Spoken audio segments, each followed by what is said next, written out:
2022 개정 교육과정 미적분 2 과목 동아출판 교과서를 기반으로 강의합니다. 첫 번째 시간 수열의 수렴과 발산입니다. 대수 시간에 함수의 극한을 배웠습니다. 함수의 극한은 y축의 능금을 읽어야 된다고 배웠습니다. 극한값과 함수값의 차이는 극한값은 그 점에 향해 가는 것이고 함수값은 정확히 그 점에 해당하는 값을 이야기합니다. 예를 들어서 다음과 같은 y fx의 그래프가 있습니다. x 1에서 함수값은 정확히 2입니다. x가 1로 향할 때 함수값은 2로 향하므로 x가 1로 갈 때 fx의 극한값은 2이다. 이렇게 표현합니다. 이때 리미트 x가 1로 향할 때 fx의 극한값은 2이다. 이런 식으로 기호로 표현합니다. 다음과 같은 y gx의 그래프가 있습니다. x 1에서 함수값은 정의되어 있지 않습니다. 그러나 x가 1이 아니면서 1로 향할 때 함수값은 2로 향하고 있으므로 함수 gx의 x가 1로 갈 때 극한값은 2라고 이야기할 수 있습니다. x 1에서 함수값이 정의되어 있지 않아도 x가 1로 향할 때 극한값은 있을 수 있습니다. 이때도 기호로 리미트 x가 1로 향할 때 함수 gx의 극한값은 2이다. 이런 식으로 씁니다.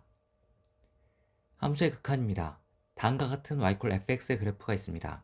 x의 값이 a와 다른 값을 가지면서 a에 한없이 가까워질 때, 그림에서 x의 값이 a와 다른 값을 가지면서 a에 한없이 가까워질 때 fx의 함수값이 알파에 한없이 가까이 가는 상황입니다. 이때 함수 fx는 알파에 수렴한다고 합니다. 그리고 이 알파를 x a에서의 함수 fx의 극한값 또는 극한이라고 합니다. 기호로는 리미트 x가 a로 갈 때 함수 fx의 극한값은 알파이다. 이런 식으로 표시하고 x가 a로 향할 때 fx의 극한값은 알파이다. 이런 식으로 표시하기도 합니다. 미적분 2에서는 수열의 극한이 나옵니다. 수열 an에서 n의 값이 한없이 커질 때, 즉 저 먼 항에서 일반항 an의 값이 일정한 수 알파에 한없이 가까워지면 수열 an은 알파에 수렴한다고 하고, 기호로 n이 무한대로 갈 때 수열 an의 극한값은 알파, 이런 식으로 표현합니다. 또 n이 무한대로 갈 때 수열 an의 극한값은 알파, 이런 식으로 표현하기도 합니다. 이때 알파를 수열 an의 극한값 또는 극한이라고 이야기합니다. 예를 들어 다음과 같은 수열이 있습니다. 이 수열의 항들을 좌표 평면에 찍어보겠습니다. 이 그래프를 통해 수열 an의 n이 무한대로 갈 때의 극한값은 1임을 알 수 있습니다. 이때 기호로 n이 무한대로 갈 때 수열 an의 극한값은 1, 이런 식으로 표현하기도 합니다.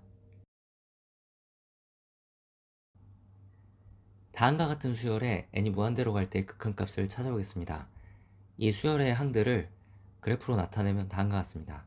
따라서 n이 무한대로 갈 때 수열 an의 극한값은 2분의 1임을 알 수 있습니다. 이 수열에 n이 무한대로 갈 때의 극한값도 찾아보겠습니다. 이 수열의 항들도 좌표 평면에 나타내면 다음과 같습니다. 따라서 n이 무한대로 갈 때 수열 bn의 극한값은 0임을 알 수 있습니다. 다음과 같이 모든 항이 일정한 수열이 있습니다. 이 수열에 n이 무한대로 갈 때의 극한값도 확인해 보겠습니다. 이 수열의 항들을 좌표 평면에 표현하면 다음과 같으므로 n이 무한대로 갈 때 수열 cn의 극한값은 c라고 이야기하면 되겠습니다.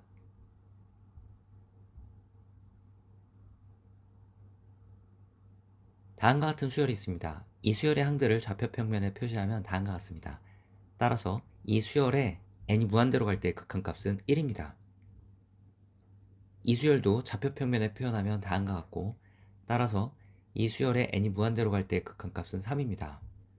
일반항이 2 플러스 4 n제곱분의 1인 수열이 있습니다. n이 1일 때 2 플러스 4분의 1, n이 2일 때는 2 플러스 16분의 1, 이런 식으로 수열의 항들이 나오고, 이 수열의 항들을 좌표 평면에 표시하면 다음과 같습니다. 이 수열에 n이 무한대로 갈 때의 극한값은 그림을 통해 2라는 것을 알 수 있습니다. 일반항이 n분의 마이너스 1의 n제곱인 수열이 있습니다. n이 1일 때는 마이너스 1이고 n이 2일 때는 2분의 1입니다. n이 3일 때는 마이너스 3분의 1입니다. 이런 항들을 좌표 평면에 표시하면 다음과 같습니다. 따라서 이 수열에 n이 무한대로 갈 때의 극한값은 0임을 그림을 통해 알 수 있습니다.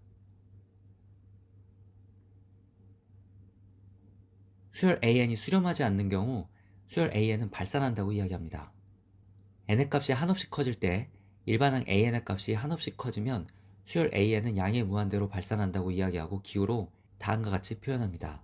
또 n의 값이 한없이 커질 때 일반항 an의 값이 음수이면서 그 절대값이 한없이 커지면 수열 an은 음의 무한대로 발산한다고 이야기하고 기호로 다음처럼 표시합니다. 예를 들어 다음과 같은 수열이 양의 무한대로 발산하는 수열입니다. 다음과 같은 수열은 음의 무한대로 발산하는 수열입니다.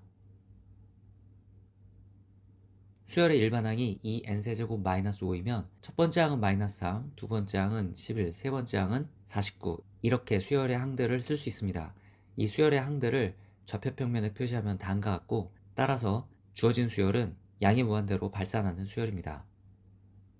수열의 일반항이 다음과 같으면 이 수열의 항들은 다음처럼 써지고 좌표평면에 표시하면 다음과 같으므로 이 수열은 n이 무한대로 갈 때 음의 무한대로 발산하는 수열입니다.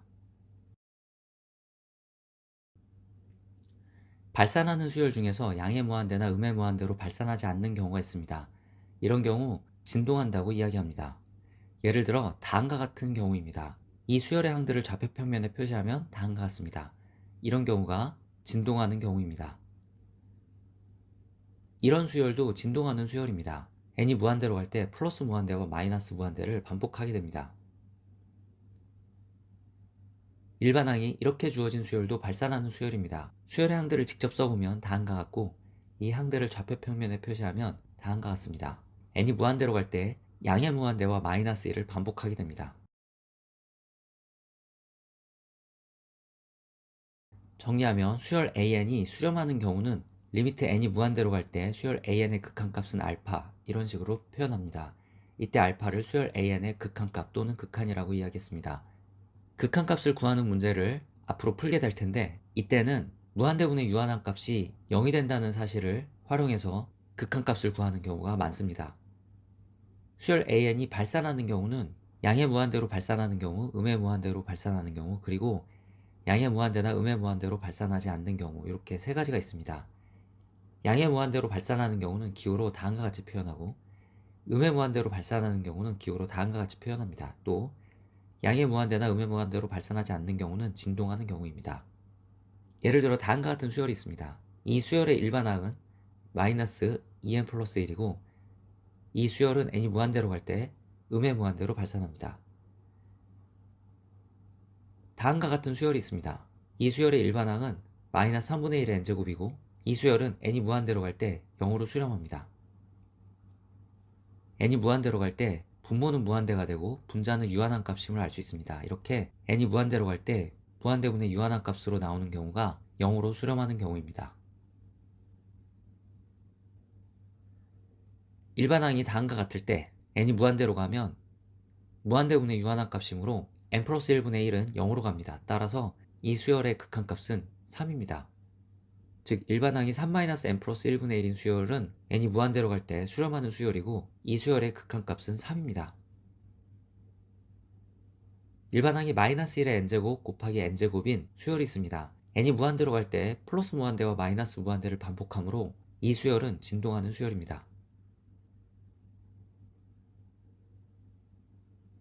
n이 무한대로 갈 때 수열 an의 극한값이 알파이면 a의 n 플러스 1, a의 n 플러스 2 이것들 모두의 극한값도 알파입니다. n이 무한대 근처에서는 n이나 n 플러스 1이나 n 플러스 2나 차이가 없습니다. 따라서 이 명제는 참입니다. 그런데 다음 명제는 거짓입니다. 발례를 들어보겠습니다. 수열 an을 마이너스 1의 n제곱이라고 두면 a의 2n은 1이므로 n이 무한대로 갈 때 a의 2n은 수렴합니다. 그런데 n이 무한대로 갈 때 수열 an은 플러스 1과 마이너스 1을 반복하므로 진동합니다. 따라서 수열 an은 수렴하지 않습니다. 일반적으로 수렴하는 수열의 부분 수열은 수렴합니다. 그래서 수열 an이 알파로 수렴할 때 이 수열에서 짝수항만 가져온 수열 a의 2n은 n이 무한대로 갈 때 알파로 수렴하게 됩니다. 다시 이야기하면 수열 an이 n이 무한대로 갈 때 수렴하는 경우에 이것의 부분 수열도